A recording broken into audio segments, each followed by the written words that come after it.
Chef Fortunato here. We're going to be making, in this video, we're going to be doing pretzels. I have my little sous chef here, my son. All right, and he's going to be dumping and pouring things in. So very simple to make pretzels, right? So to do this, I'm going to show you the first video on how to make the dough first. You don't need to have a machine, a stand mixer, okay? You can just simply do this by hand in a bowl. It just requires a lot more power with these, okay? And you have to knead them, but if you have a stand mixer, you want to equip the dough hook attachment, okay? They usually come with 3, which is the hook meant for yeast doughs and kneading, the paddle meant for multi-purpose beating, and the wire whip for whipping air. So to start off, we have... Yes, you are going to see the video, right? So to start off, we have 10 ounces each of all-purpose flour and bread flour. Right? And there is major differences between them, okay? That is usually the gluten content. When you use more high-gluten flour, it's better designed for things like breads. It gives it a little more of a chew. All-purpose flour is pretty much somewhere right in the middle. It's not too tough, not too soft. So you can do this with all 100% or 20 ounces instead of 10 and 10 of all-purpose, and you don't have to worry, right? We'll just get a slightly softer pretzel, right? We're also going to be using some salt, very important, some brown sugar. Light brown sugar is what you want if you have it. You can use dark brown sugar, just know the color will change a little, and some active dry yeast. You can use instant yeast. I prefer to use active dry yeast, and water. So it's really not that complicated. You can just use, like I said, all-purpose flour, and then reality, all you really need is just some yeast, sugar, and salt. Okay, the water has to be somewhere around 80 to 100 degrees, so just put your finger into it. If it feels slightly warm, you're good to go. You don't want to do too hot or else you'll kill the yeast. All right, Nicholas. So what I want you to do is I want you to pour, the first thing we're going to do is proof the yeast. Okay, we're going to pour this into the water. Okay, can you pour that into the water? Under the water. All right, yeah. Okay, and then we're also going to add in the brown sugar. All right. Into the water. Good job. And then we're going to do a little stir. Okay, and then this is going to do a couple things for us. It's going to get the yeast activated. It's going to start that fermentation process, and we're going to make sure that yeast dissolves. So you'll notice it floats to the top. It looks all kind of lumpy. We want to dissolve the sugar. And we're going to come back in about a couple minutes, and we'll notice that this is going to get very foamy and rich, almost look like a milkshake. Right? So if I'm doing this on in a clear container so you can see. So right now it looks very lumpy and separated. We're going to come back in a couple minutes. Right? So while we're doing that, we're going to dump in our flour into our bowl, into our mixing machine bowl. All right, so we have both flours.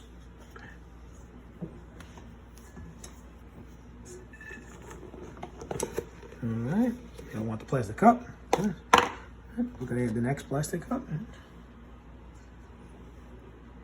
Good.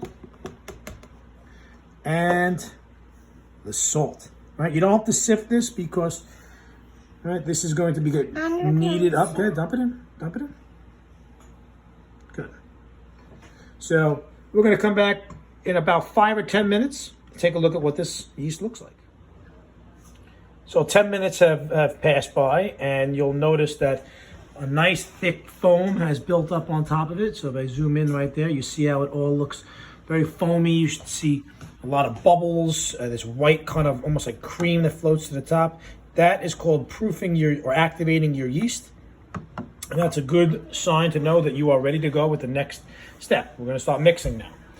Okay, so I have my KitchenAid here, right? Stand mixer plugged in. Okay, where I have my salt, the 2 flours going in there. I'm just going to simply just take my yeast liquid, pour it all in, and if you do happen to see any pieces of yeast that are stuck to the side, make sure you get that in there. Now, whenever you're mixing with a hook attachment, you want to stay on lower speeds, right? So somewhere around 2 to 4 is where you want to stay. If you go too high, especially in the beginning, this will just poof outwards and you'll be wearing all that flour as opposed to it being inside the machine. Now, when you have one of these machines, You're pretty much going to let the machine do most of the work for you. All right. Now, really, the key thing here is kind of texture and consistency. If you measure everything out correctly, you really shouldn't have to alter this too much by adding more flour. Okay.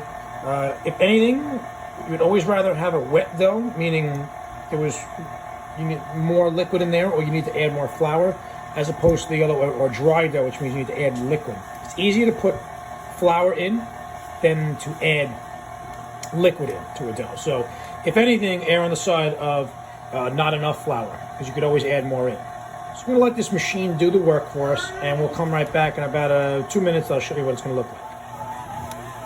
So about 3 minutes in, the dough has absorbed all the flour. Okay, it is this is what we call a lean dough. There's very little to no fat in here, which means there's no butter, there's no oil, there's no margarine, there's no eggs. So it tends to be, I know, right?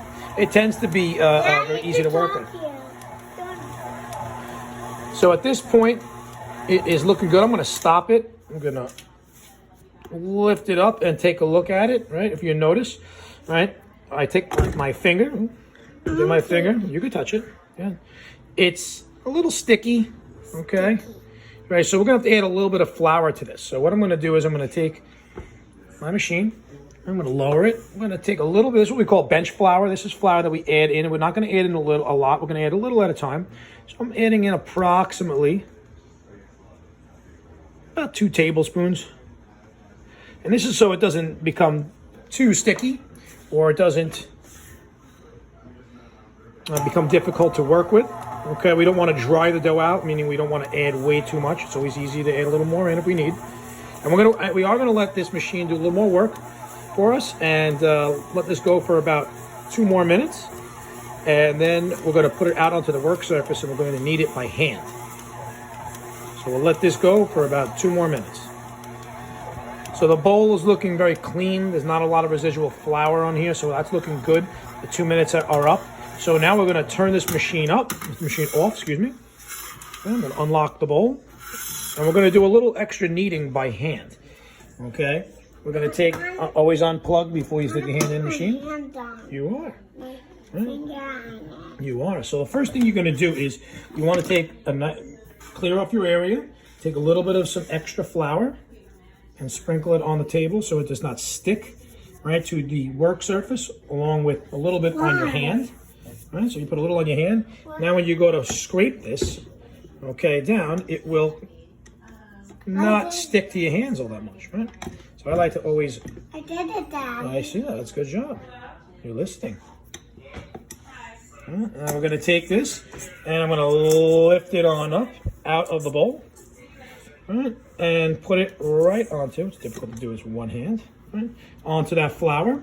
Sprinkle a little bit more flour on top, and then, right, we're good. You already did enough, you did enough. And now you're gonna push it flat. Okay, watch, look. Push it flat and fold over. Good job, right? I got my sous chef here wanting to do everything. Right, that's okay. And when you knead, you wanna fold over and push, right? It looks like soft. It is very soft, right? And you wanna fold over and push. And then you push it flat again, right? You see, notice my man over here is using his knuckles. That's an old time method. I prefer to use my palms of my hand to get a little more force and power. Right? It's soft. Yeah, it's very soft, right? So we're going to push flat and fold. Okay?